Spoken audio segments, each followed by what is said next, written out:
লংকা লামডিং সংযোগী ২৭ নম্বৰ ৰাষ্ট্ৰীয় ঘাইপথত ভয়ংকৰ পথ দুৰ্ঘটনা। দুৰ্ঘটনাগ্ৰস্ত হৈ আহত হয় এজন স্কুটাৰ চালক।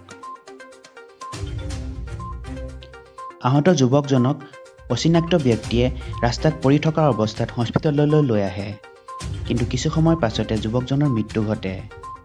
মৃত যুৱকজনৰ নাম ডিম্পু দিব্ৰাগী বুলি জানিব পৰা গৈছে।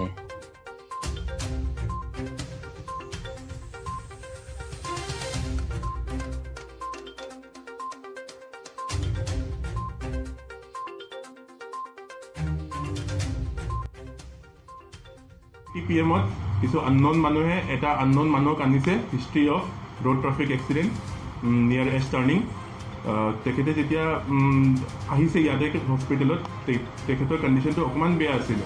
তাৰপিছত আমি আমাৰ প্ৰাইমেৰী ট্ৰিটমেণ্ট দিলোঁ আৰু কিছু সময়ৰ পিছত তেখেত এক্সপায়াৰ কৰিলে। আমি 108 পুলিচ চবক ইনফৰ্ম কৰিছিলোঁ, কিন্তু ইন দি মিন টাইমত পেচেণ্ট এক্সপায়াৰ কৰি গ'ল।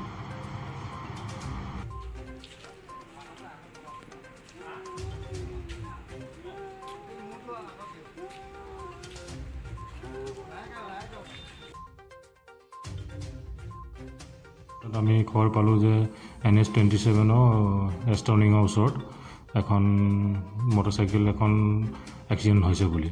তাৰপিছত আমি তাতে গৈ পাই গম পোৱা গ'ল যে মটৰচাইকেল নহয়, এখন স্কুটি এক্সিডেণ্ট হৈছিলে বুলি।